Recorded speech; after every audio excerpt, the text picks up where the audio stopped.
Hello everyone, today we will talk about how to fix or how to solve the problem of quality on Uber app. We click on settings. In this page you can click on apps, default apps, app settings.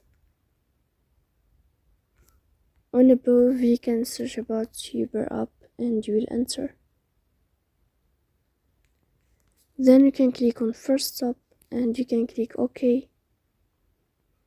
After that you will enter to the window of storage. Here you can click clear cache. Don't click clear data because that can delete your account. In the end you can turn on your airplane mode and you can turn off your airplane mode again. So please don't forget to support us by like and subscribe. See you next time in another video.